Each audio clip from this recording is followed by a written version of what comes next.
Section 7.3 Risk. The fallacy of setting price targets or single point estimates of intrinsic value. I believe you should always think about investments in terms of probabilities, that is, possible ranges of values with probabilities assigned to each value. Michael Marbusson, Legg Mason. Risk is an interesting psychological phenomenon. Some people love risk, others hate it. Some people love taking crazy risks when they are young and then seek to avoid taking most risks when they are old. Some people take risks after carefully considering them. Others take risks without much consideration, or sometimes without even being aware of the risks they are taking. This section looks at what risk is and how we can possibly measure it. Also, see the great video, Risk Analysis. Muddy swamps. There is a high, hard ground where practitioners can make effective use of research-based theory and technique. And there is a swampy lowland where situations are confusing messes, incapable of technical solution. In the swamp are the problems of greatest human concern. Donald Schoen. In business, risks are lurking everywhere. But what is risk? Risk is uncertainty, not knowing what might happen next, not knowing what might happen in the future. In a sense, risk is not being able to know. Risk can also be thought of as a probability distribution, different expected probabilities or likelihoods of different possible outcomes. We live in a world where the unexpected can happen, and it probably will. Things we do not expect to happen might happen, and they might happen when we do not expect it. It is easy to think of risk as being the possibility of bad things happening, things we do not like, or which are painful. However, risk is more like uncertainty about whether good or bad things might happen. Investing in the equity of firms is about balancing risk and return, and seeking that balance in our favour. It is a bit like the owners of gaming machines in hotels. If we can get the balance between risk and return in our favour, we should find plenty of money when we open the back of the gaming machines. To be able to use our DCF and economic profit models, we need to forecast returns to equity investors, which is the expected future abnormal operating income or expected future cash flows. When we are dealing with the future, we can only talk about expected returns. This means we must also acknowledge the possibility of the unexpected, the possibility, or indeed perhaps the near certainty, we might receive returns that are different to those we expect. As I mentioned in the previous section, a difference between firms and gaming machines is that, unlike gaming machines, firms are not machines that can be set in certain ways. Indeed, there are many things we cannot control in business, including the environment of firms. The reality is that business and life is uncertain. We do not know the future, and the future will be full of surprises and of the unexpected. Risk is the recognition that we might in fact receive something different from our expected future returns. It may be better, it may be worse. A key factor in determining the required rate of return for investors is an assessment of the risk of a business compared to the risk of alternative investment opportunities that might be available to investors. This will determine a firm's cost of capital. This section looks at how we can assess the risk of a business and how this can help us to assess the cost of capital for a firm. You may have studied finance theory. Much of modern finance theory is based on the notion that listed share markets are efficient, and the share prices of listed companies effectively reflect the intrinsic value of firms always, often expressed as reflecting all publicly available information. The required rate of return for equity is seen as comprising a risk-free return, which can be related to the long-term return on government securities, and a premium for risk. The variability of returns of a portfolio of investments in listed companies can be reduced by adding the shares of more listed companies to that portfolio. The aspect of variability of returns from a single firm that impacts on the variability of returns of a diversified portfolio of an investor is the non-diversifiable risk or the systematic risk of a firm. This is the risk finance theory suggests a firm contributes to its equity investors and for which they need to be compensated in terms of the level of expected returns. In finance theory, asset pricing models are designed to calculate a required return for an equity investment in a firm. They do this by calculating the risk premium for an equity investment based on its sensitivity to the systematic risk of a fully diversified market portfolio, called its beta. No one can calculate a firm's beta precisely. I'll say that again. No one can calculate a firm's beta precisely. The calculation of a firm's beta is based on looking at the past variability of a firm's listed share price relative to the share market overall, and assuming this relationship will continue in the future. This beta of a firm is then multiplied by the market risk premium to calculate the risk premium for an equity investment in a firm. The key point to note is that a firm's beta does not directly connect us to the actual business risks of a firm. It also takes no notice of any deviation of a firm's share price from its intrinsic value. The risk of an equity investment is simply based on the past variability of a firm's share price relative to the share market. See the great video, Risk Finance Theory, to review how we use beta in finance theory to measure risk. Quite a few equity investors would say, who cares about a firm's beta? Even if it was possible to measure it convincingly, which is somewhat questionable, we should ask ourselves how a firm's beta would affect my view of the risk surrounding my equity investment in a firm. For example, suppose I arrived at a valuation for Ryman Healthcare of about $16 per share. If I was able to purchase shares in Ryman Healthcare at $12, I would have a significant margin of safety and a degree of protection if my forecasts of Ryman Healthcare's abnormal operating income or cash flows that underpin my $16 per share valuation proved to be optimistic.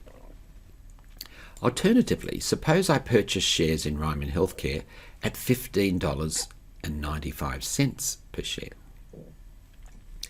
I would have a small margin of safety and little protection if my forecasts of Ryman Healthcare's abnormal operating income or cash flows proved to be optimistic. Although the calculated betas of Ryman Healthcare might be identical in both cases, the risks of my equity investment in each case would be very different. Further, the approach to measuring the risk of investing in a firm based on its beta relies on other people's judgments, namely on the movements of past listed share prices of a firm relative to movements in the share market. Listed share prices are simply the views of the marginal investor about the value of a firm's equity. A key tenet of financial statement analysis, and more generally of fundamental analysis, is that we base our assessments of firms on our own analysis of a firm's value. In the words of Michael Polanyi at the beginning of this chapter, so it is our personal participation that governs the richness of concrete experience. We ourselves need to know what adds value. We never hand this task over to someone else. Clearly, an assessment of the risks of investing in a firm is a key element of financial statement analysis and of fundamental analysis of firms. The risks of investing in a firm cannot be understood without us understanding the risks of a firm's business. We must engage in this swampy lowland and admit the risks of a firm's business are incapable of a tidy, simple, technical solution. Analysing risk. The equity cost of capital is driven by the risks of a firm's business activities relative to the risks of alternative investment opportunities. A consideration of risk is essentially a consideration of alternatives, of alternative future outcomes. It recognises that the world is not certain, that business is not a world of point estimates of certain outcomes. It also recognises that risk is not the result of share markets, nor of changing numbers in the financial statements of firms. It is the result of the business activities of a firm, the way a firm conducts its activities in an environment of uncertainty. Our economic profit model leads us to value the equity of a firm as follows. Value of equity equals the book value of equity plus abnormal operating income in year 1 divided by WACC plus abnormal operating income in year 2 divided by WACC squared plus ... plus abnormal operating income in year T divided by WACC to the power of T plus the continuing value in year T of divided by WACC to the power of T. We discount the expected future abnormal operating income of a firm to reflect the time value of money. Returns in the future are worth less to us than returns today, including the risk or uncertainty that the firm will indeed generate the expected future abnormal operating income. Indeed, it will almost certainly, to some extent, do something else. This is incorporated in the discount rate, the required rate of return for the firm or its WACC. In this way, our economic profit model includes risk as well as the expected earnings of a firm. The same applies to our discounted cash flow model. Analysing and forecasting risk for a firm is the same process as analysing and forecasting the earnings of a firm. Analysis is breaking things into bits. Including risk in our analysis is simply thinking about our analysis in terms of the potential for several possible outcomes rather than simply a point estimate. Just as accounting drivers determine abnormal operating income or cash flows, so the risk or uncertainty with each of these accounting drivers determines the business risk the firm faces. Analysing risk involves carefully examining each of the accounting drivers of abnormal operating income or cash flows and linking these to the key economic and business drivers of the business. We need to understand the risks the firm faces with each of its key economic and business drivers and the uncertainty inherent in the forecasts of these key economic and business drivers. Let us consider how this might work with Ryman Healthcare. In Chapter 4, Section 4.4, we identified the following key economic and business drivers of Ryman Healthcare's profit margins, PM, and of its return on equity, ROE. Strong development margins and growth in residential property values. Strong demand for retirement village units. This is due to about 3% per year population growth in the 75 plus age group in New Zealand and Australia. A growing proportion of people in the 75 plus age group in New Zealand and Australia who wish to live in retirement villages. Ryman Healthcare's significant capacity to develop, own and manage retirement villages. Rate of turnover of occupation rights to Ryman Healthcare's existing retirement village units of about 7 years. High occupancy levels of Ryman Healthcare's retirement village units, serviced apartments, rest homes and hospitals. In Chapter 5, we forecast some of these key economic and business drivers. We forecast reduced levels of expected future growth in residential property values, continued strong sales growth, maintenance of Ryman Healthcare's significant capacity to develop, own and manage retirement village units, maintenance of the existing rate of turnover of occupation rights to existing retirement village units of about 7 years, continued high occupancy levels. We developed point estimates of forecast growth in residential property values and in revaluations of Ryman Healthcare's properties for the next 5 years. See Table 7.1 below. Table 7.1, forecast growth in residential property values. 2023, negative 5%. 2024, 2.5%. 2025, 5%. 2026, 5%. 2027, 7.5%. Note, years ended 31 March. We also came up with point estimates of forecast growth rates for each source of Ryman Healthcare's sales for the next 5 years. See Table 7.2 below. Table 7.2, forecast growth rates for Ryman Healthcare's sources of sales. Care fees increased by 15% each year. Sales of new occupation rights, 750 units each year. Resales of occupation rights, total sales of occupation rights 7 years previously. Management fees increased by 15% each year.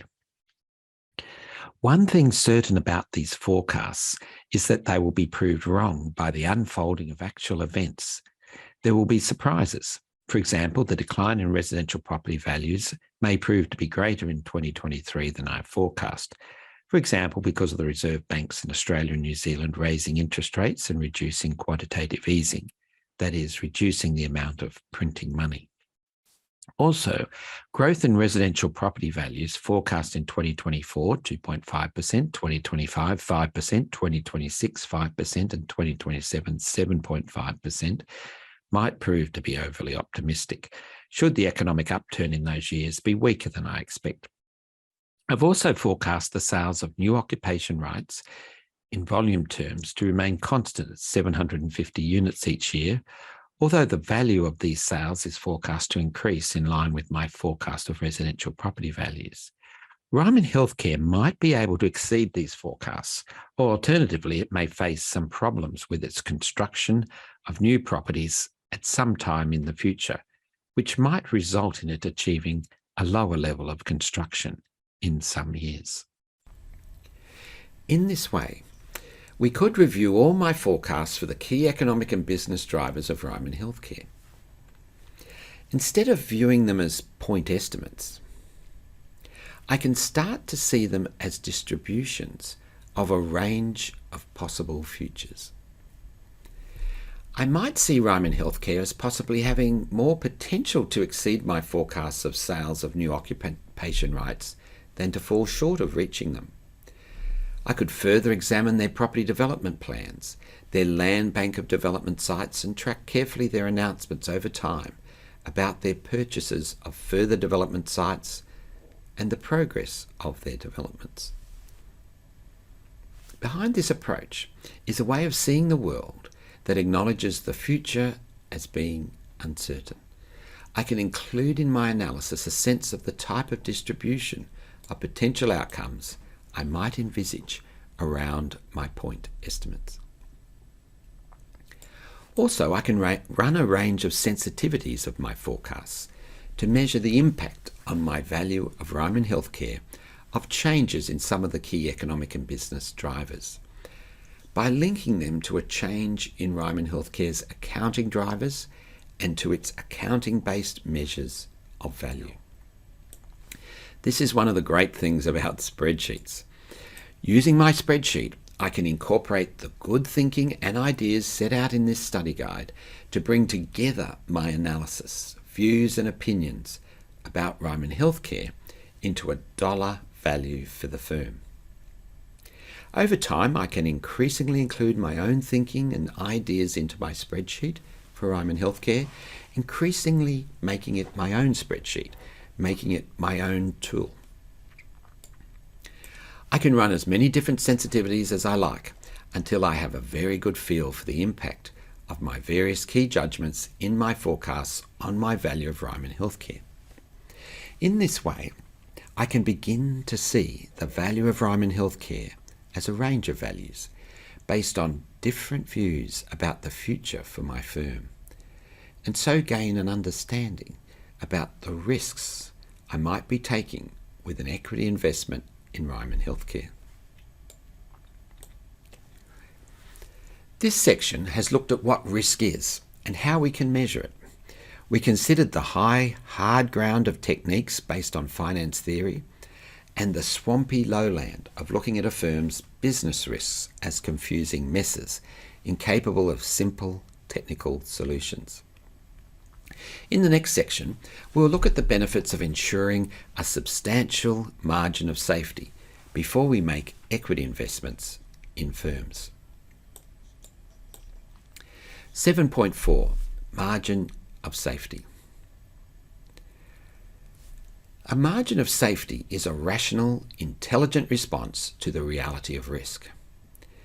See the great video, Margin of Safety. Firms are not gaming machines. They cannot be programmed. They will never be fully predictable. Indeed, there is only one thing certain about the forecasts of Ryman Healthcare discussed in the previous section, and that is that they will prove to be wrong. These forecasts are almost certainly a view of a future reality that will never exist exactly as forecast. Also, only a few key aspects of the potential future realities for Ryman Healthcare are being forecast. The future reality of Ryman Healthcare will include a wide range of other details and aspects not part of our forecasts.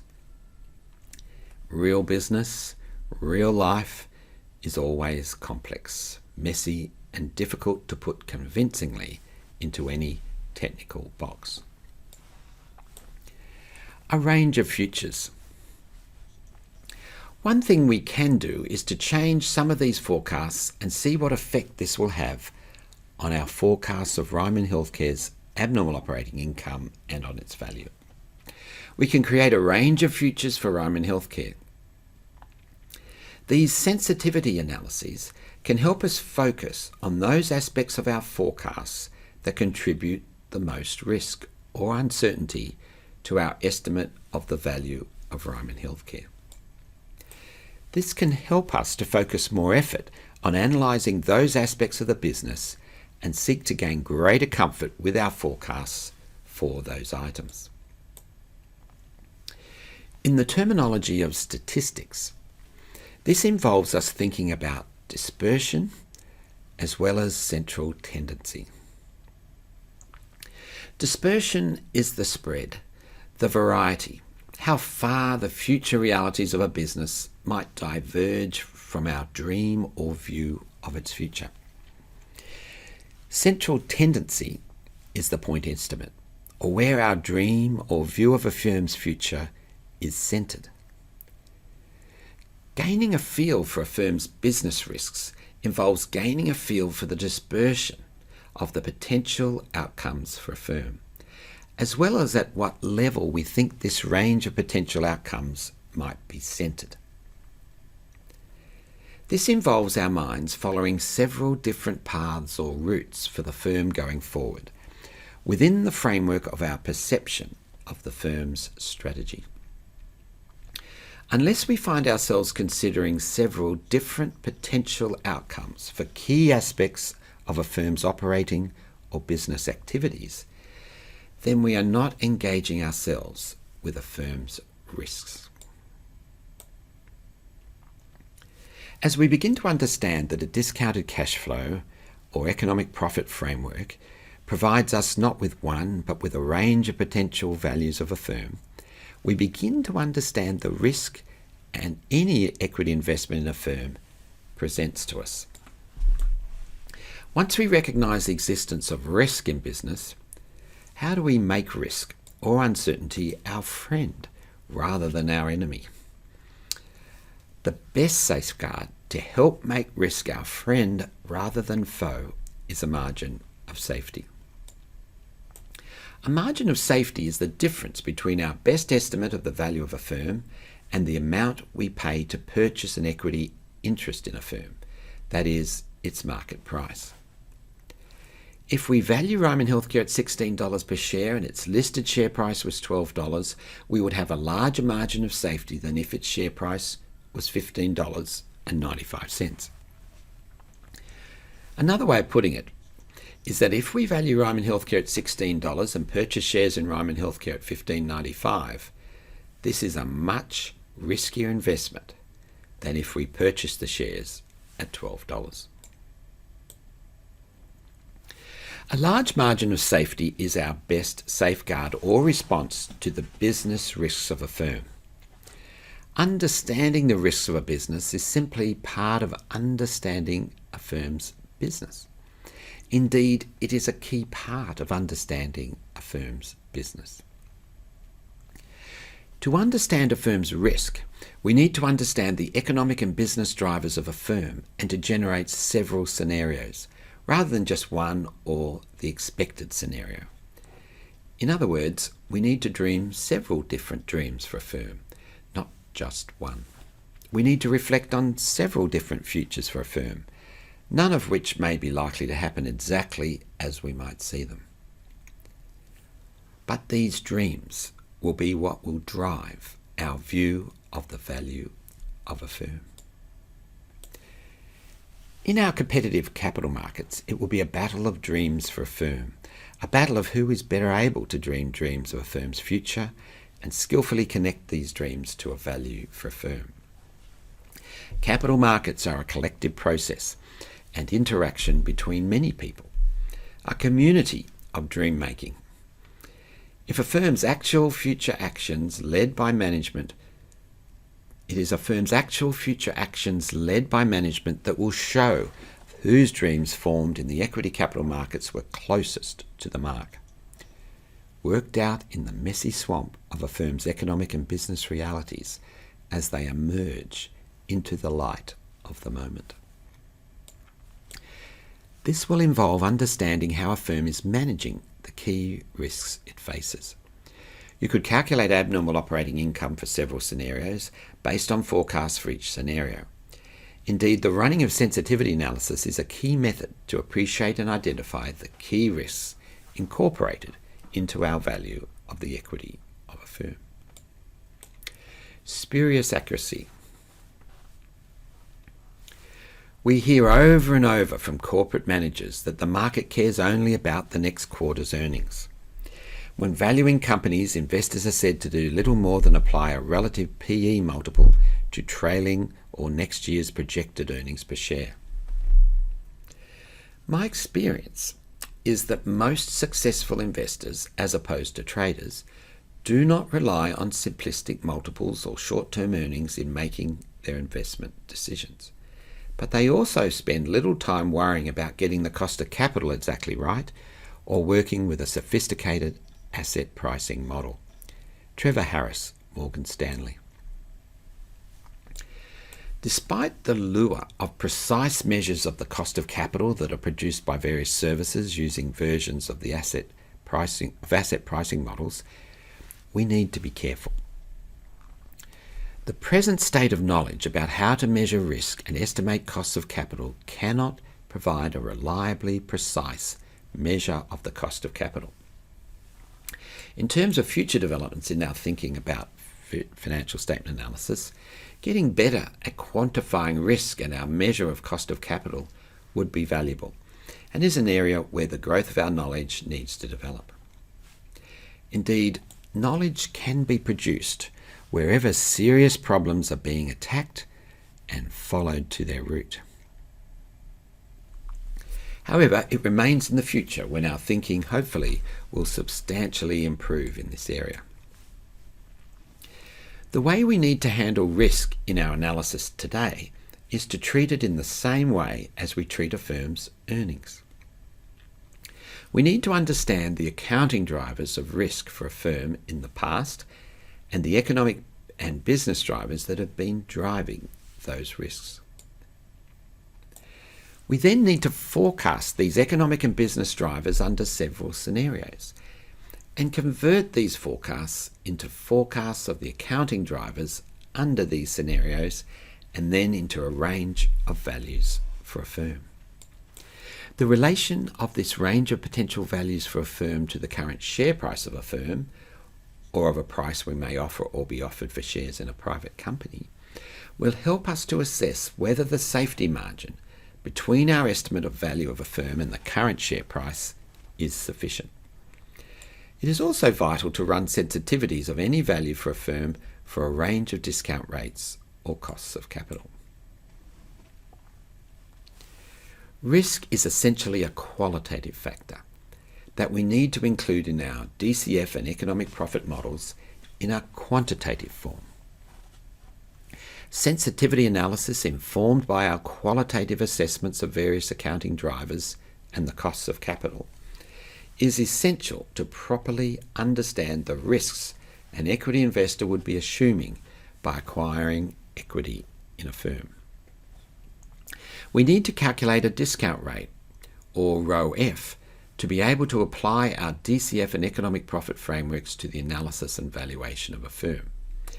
In the imagery of Donald shown, see his quote in section 7.3 above, we need to move from the swampy lowland where the problems of greatest human concern occur and move to the hard ground where practitioners can make effective use of research-based theory and technique.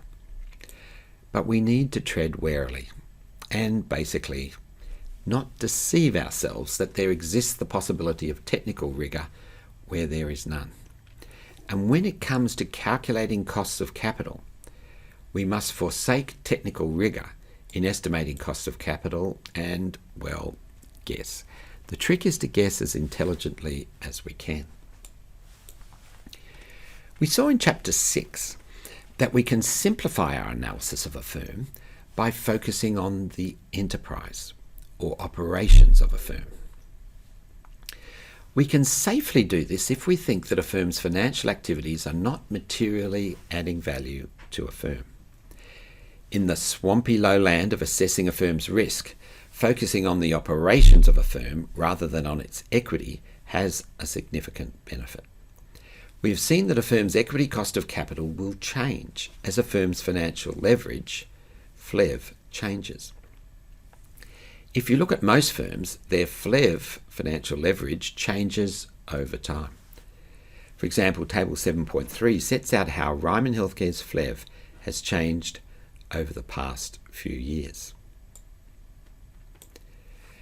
The increase in Ryman Healthcare's FLEV from 0.31 in 2014 to 0.69 in 2020, that is about 120% increase, would have exerted an upward influence on Ryman Healthcare's equity cost of capital during this period.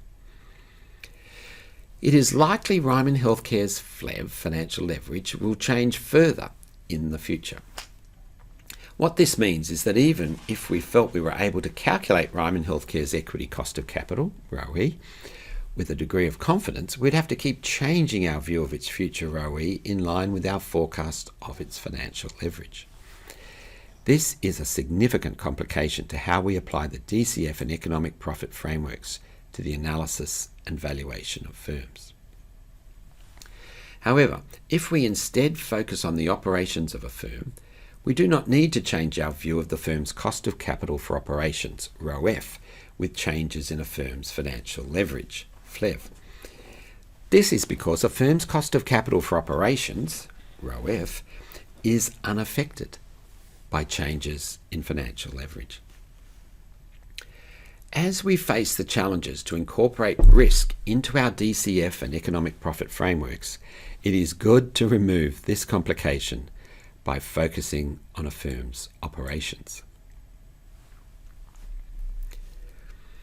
In this section, we've seen that a margin of safety is a key concept for managing risks with our investments. A margin of safety is the difference between our best estimate of the value of a firm and the amount we pay to purchase an equity interest in a firm, that is, its market price. We've also seen that focusing on valuing a firm's operations can simplify our assessment of risk in our valuations, as we do not need to adjust our forecasts for changes in financial leverage. Conclusions. In this chapter, we have discussed the issues of how to predict the future of a firm for eternity. We have acknowledged the impossibility of this task and that this underpins the subjective nature of financial statement analysis and the valuation of firms.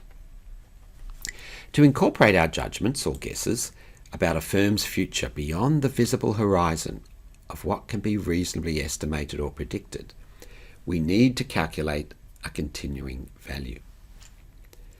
We also looked at the formulas for continuing value we have incorporated into our spreadsheets in this unit.